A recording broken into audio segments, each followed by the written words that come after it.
د متلونو کیسې له خپل وطنه ګل وطنه کتاب څخه د کتاب لیکوال عبدالنافع همت، ویاند او چمتو کوونکی سید لودین. متل دی وای یا مړ یا موړ یا جک پر غوایي سپور. په پخوا زمانو کې چې بایسکل، موټر سایکل، موټر، الوتکه، اورګاډي او د سفر کولو نور وسایل نه و، نو خلکو به پر حیوانانو لکه خرو، اسانو، اوښانو او غویو سفرونه کول او یا به یې بارونه پر وړل. له همدې امله دغه ډول حیوانان ډیر ګران و او یوازې شتمنو خلکو رانیولی سوی. په دې حیوانانو کې په کلیو کې غویی تر ټولو مهم و، ځکه چې هم یې بار وړی سوی او هم یو یې پکېدله. وایي چې یوه خان خورا ډېرې پیسې، جایداد او څاروي درلودل. خان دا شتمني په ډېر ظلم او ناروا لاسته راوړې وه.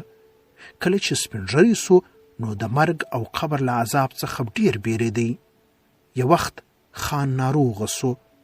کله چې په ځان پوه سو چې نه جوړیږي، زامن، لوڼې او نور تیرونې خپلوان یې راوغوښتل او داسې وصیت یې ورته وکړ: تاسو ته مې دونه ډېر جایداد او مال در پرېښود چې ستاسې لمسیان یې هم نسي خلاصولی، نو باید تاسې هم زما دا یو وصیت خامخا پر ځای کړئ.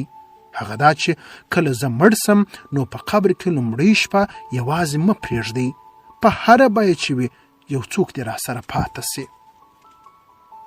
کله چې خان مړ سو نو مخکې تر دې چې په قبر کې یې کښېږدي، زامنو یې وویل چې باید د بابا وصیت پر ځای سي.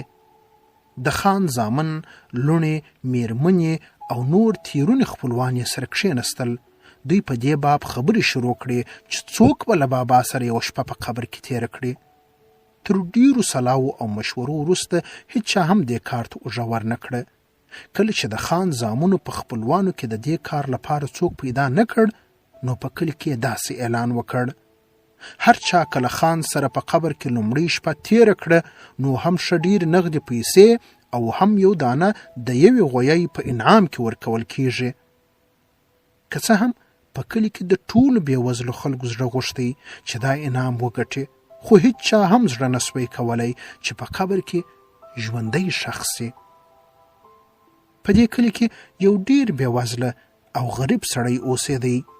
دی له خپل ژونده دونه بیزاره سوی و چې مرګ ته یې هوا کېده. کله چې دا اعلان واورېد نو د خان زامنو ته ورغی، ول زه غواړم د خان په قبر کې لومړۍ شپه تېره کړم. زامن چې ډېر خوشحاله سول، ول سمه ده، د دې لپاره چې د غریب سړي زړه ته ولویږي، یوه اندازه پیسې د مخه لا ورکړې او د یوې یو غټ غویه یې ورښکاره کړ. ول دا دی، وګوره دغه غویی په انعام کې درکوو. کله چې د مسکین سړي میرمن خبره سوه نو په چغو چغو یې میړه ته وویل: د خدای پر پار دا کار د کړو دی چې ته یې کوې؟ ته نه پوهېږې چې تر اوسه هېڅوک هم له قبر څخه ژوندی نه دی راوتلی. موږ اوس په وچه ډوډۍ نه یو ماړه. که ته خدای مه کړه مړ سې نو زه او اولادونه به دې څه کوو؟ مسکین سړی چې نور یې له ژوند د زړه تور سوی و، ماینې ته یې وویل: زما ژوند اوس هم د ژوندیو خلکو په شان نه دی. هر ډول چې کېږي زه دا کار کوم، یا مړ یا موړ یا جګ پر غوایي سپور. کله چې غریب سړی دا کار ته غاړه کښېښوله نو د خان زامنو د خان قبر ډېر لوی جوړ کړ. داسې یې جوړ کړ چې یو سړی په ناستې ورسره ځایېدای سي. غریب سړی یې له خان سره په قبر کې پټ کړ او قبر ته یو کوچنی سوری ورکړ چې قبر ته هوا ورتلای سي. غریب سړی اول دونه نه بیرېدی، ځکه چې د قبر تر کوچني سوري یې لږ رڼا لیدله. خو کله چې شپه سوه نو له ډاره یې ستونی وچ سو او د بدن وریښتان یې چک جک ودرېدل. وروسته یې له ځان سره وویل چې توکل پر خدای، هر څه چې راپېښېږي. بسم الله یې څو واره پر ځان چوف کړه چې له دې سره سم یې بیره له زړه څخه ووته. څرنګه چې ټوله ورځ یې په مځکه کې کار کړی و، نو یو ساعت وروسته خوب یووړ او ښه په درانه خوب بیده سو. غریب سړی همداسې بیده و چې د یو شي ټک ټک له خوبه راویښ کړ.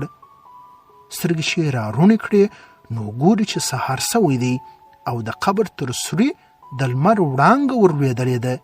کله چې یې غوږ ونیوی نو د خان د زامن خبرې یې واورېدلې چې په کلنګ یې قبر سوری کاوه. کله چې د خان زامنو قبر سوری کړ او غریب سړی یې راوکش نو غریب سړی دونه خوشحاله سو لکه تر مرګ وروسته چې بیرته راژوندی سوی وي. د خان زامنو ورته ویل چې کیسه وکړه، څه دې ولیدل، زموږ پلار ته څه ور پیښ سول؟